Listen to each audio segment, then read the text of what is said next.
Come on. Do I sound like I'm joking? Do I sound like I'm playing? When you look into my eyes, you understand what I'm saying? Let me say it to you slowly, and it may sound scandalous. I don't think that you can handle this. All right, once again, I am TheMoJoKing, and this is Hidden Gems Football, brought to you by the 19 Media Group.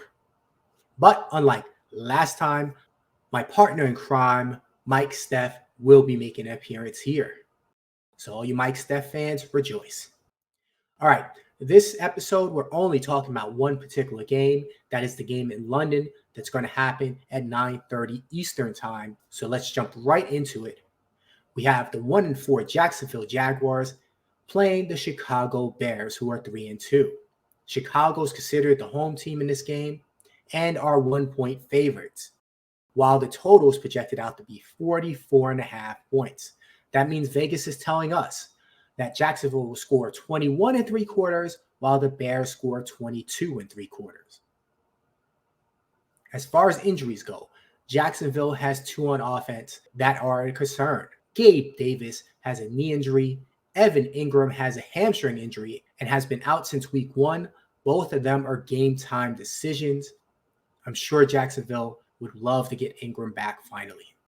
Meanwhile, on Chicago's side, all their skill players are lined up to play, but there are a couple other injuries to worry about.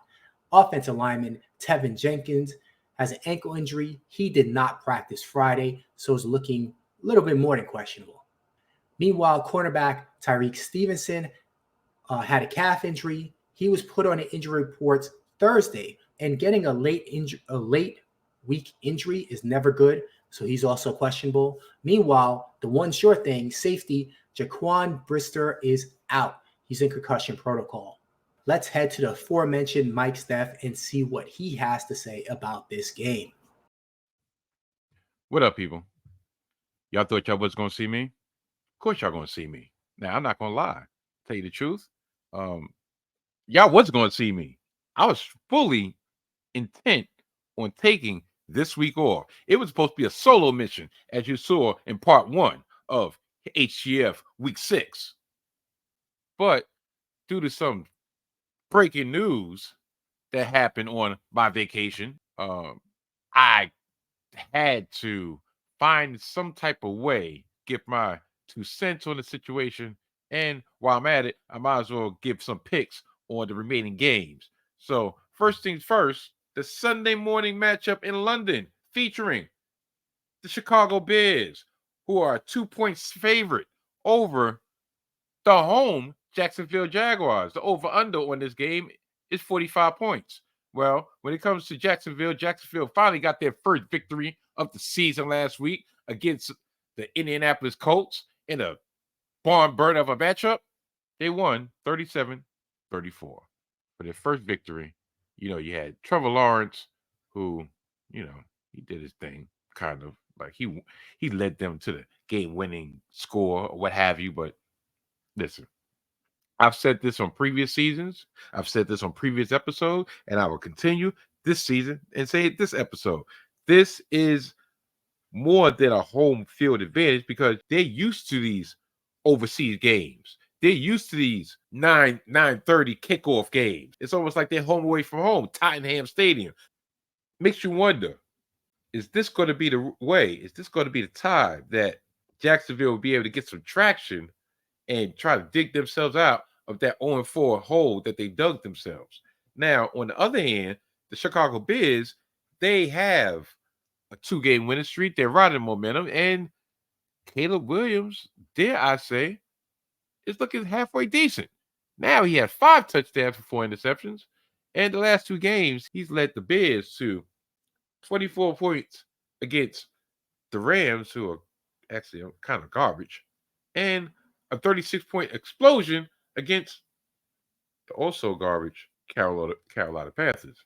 And I don't know, for some reason, as soon as I started talking, I got the sniffles. I don't know if it's allergies, or I don't know if Cousin Ooh gave me the dark cold that he was battling while I was down in North Carolina. Probably a combination of the two. Ain't that about a you know what? Getting to the matter at hand. This game. Chicago, even though they won the last 2 games, I'm looking more. You can have two ways to do it. One, growing pains. Caleb Williams is finally feeling comfortable with the offensive set, and he's actually letting his natural talent shine through.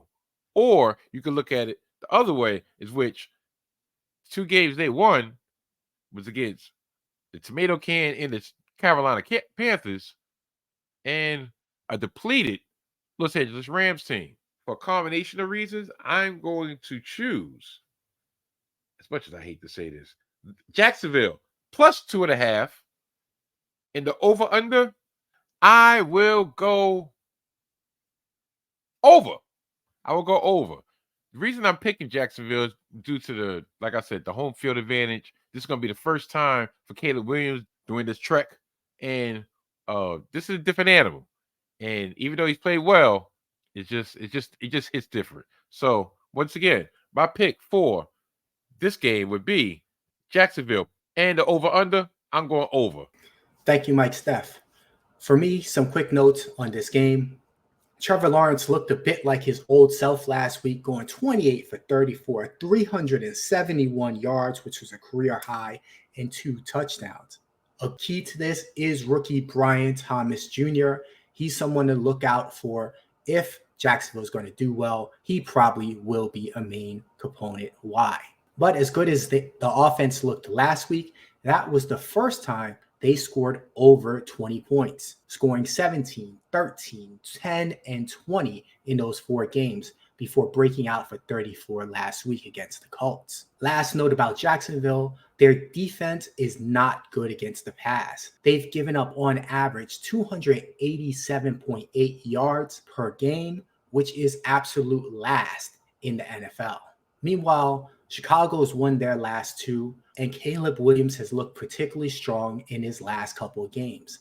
In fact, his quarterback rating has improved for 4 straight games. Last week, he was 20 of 29, 304 yards, and 2 touchdowns versus Carolina.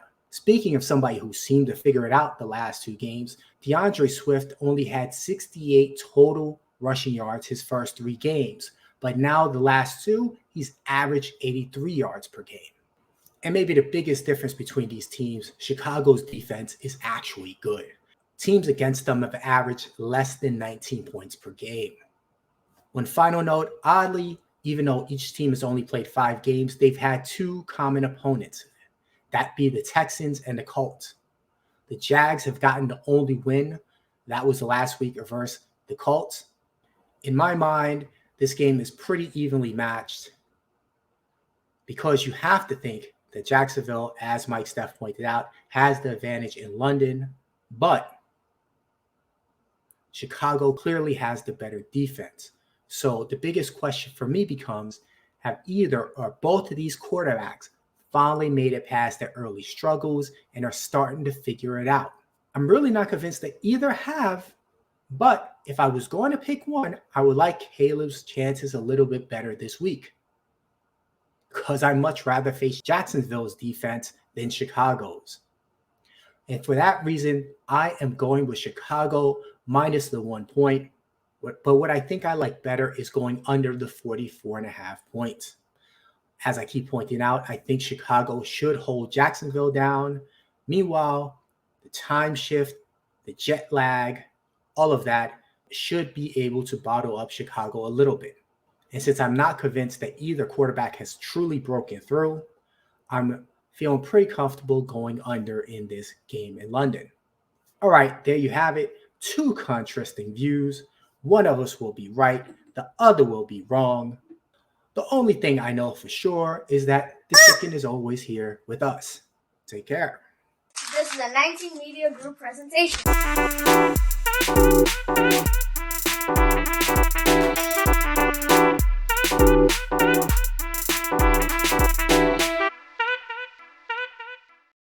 Listen, I hate everything Jacksonville. I hate the teal. I hate the logo. I hate the broken down stadium. I hate the ownership. I hate everything Jacksonville, and they're not even a rival of mine. I just like them. TheMoJoKing and Mr. Maxey.